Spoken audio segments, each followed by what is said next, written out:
what do you think they're going to do with the whole limited regenerations? I don't know, and it's one of those things, like, I'm not actually spending that much time to try to figure it out, because I'm sure I won't. In my personal opinion, I think they came up with 13 regenerations back when, like, they never thought they would get to 13. So, it was never an issue. Is it Brain of Morbius or the Deadly Assassin? The plot is the fourth Doctor is actually, like, his last incarnation or something, and then I think it's Brain of Morbius, and then they show, like, these pictures of previous Doctors, and, like, people... The thing about the Doctor Who continuity is super messed up, so people just, like, if it gets written over, people just kind of ignore it. So maybe they'll bring that in. There's also, in the fifth Doctor, the Time Lords offer the Master more regenerations if he'll do a thing, because he'd been at the end of his regeneration cycle, so there's a theory that, like, the Doctor will get another regeneration cycle, or, like, during the Time War, he got more regenerations, because they brought the Master back from the dead for the Time War, and Rassilon.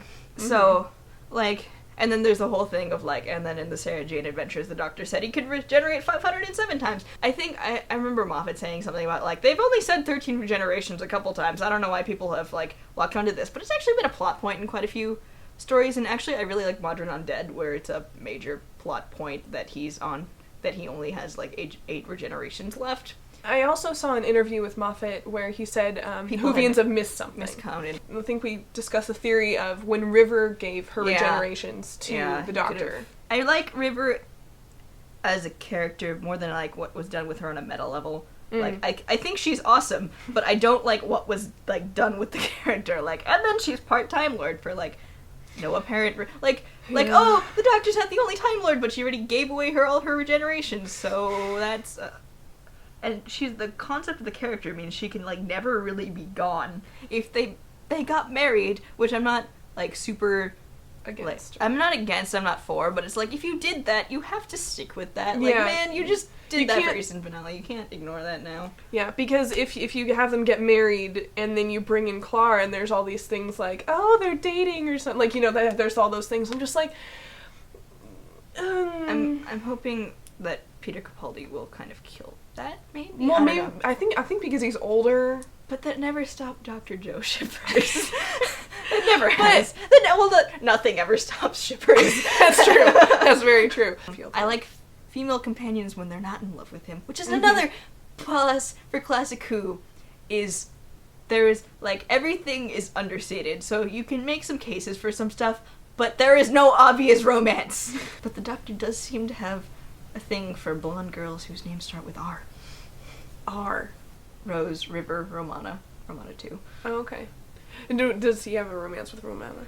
They have some very good interactions. Even with Romana 1, there's this kind of, thing. Especially since she's the only one of his own species that's ever traveled besides Susan. She's the closest in age that's ever traveled with him. And she, actually... So she's a Time Lord. She's a Time Lord. Yeah, there's Romana 1 and Romana 2, which are the different regenerations of Mary Tam and Lala. She's younger than Susan. She's younger than his granddaughter, because he says he's, like, 200-something when he's the second Doctor, and by the fourth Doctor he's like, I'm 400-something, and she's, like, 120. So she's younger than his granddaughter, but that's still less of an age gap than, like, 9 and 10 in Rose, and 11 in River. Who knows how old River actually... I feel like Mel, when we first meet, like, Mel's, that can't be only her second regeneration, because she regenerates in 1969 in New York, and if she I don't know how that would... I think it must be her third, and then, like, River is her fourth, because otherwise but then who knows? Moffat's not very good with adding. I know, I feel like I can't ever be an author or a writer for Doctor Who, because I can actually do math. The Doctor's daughter. Will they ever bring her back? I hope so. They sent her off into space, and he makes this whole big deal about how he's, like, the last of his kind, and there is a biological Gallifreyen running around out there. Whether or not she's a time, like... I mean, she didn't, like, regenerate, but she came back to life. There's a kind of iffiness on, like, the distinction between people who are from Gallifrey and Time Lords, because it's... I mean, because the Doctor will talk about how, he went to the Academy, and you need to go to the Academy to be a Time Lord. And even in Invasion of Time, you have, like, the outcasts who live on Gallifrey, but they're not Time Lords. And the plot for Ace, if it hadn't been cancelled was that the Doctor, if the show hadn't been cancelled, was the Doctor was going to take her to Gallifrey so she could become a Time Lord, which makes it seem then like you don't need to be biologically Gallifreyan to be a Time Lord. However, with Jenny, so I say she's biologically Gallifreyan because we haven't seen her really, like, regenerate, but then River is a part Time Lord, but it's like, well, she was, because she's not biologically Gallifreyan, so is it because of the time vortex thing? So, but, no, I think Jenny needs to come back because, like, I like familiar relationships. And which is why I was hoping Clara was, like, a regeneration of Jenny, which means they don't have to, like, get Georgia Moffat back, which is one of the great things about having characters who can, like, because they've done that with, like, other Time Lords in the past, too. They were like, oh, it's the same character, but we got a different actor. They regenerated. My personal theory is something happened to his family before the Time War, because the second Doctor kind of talks about how his family sleeps in his head.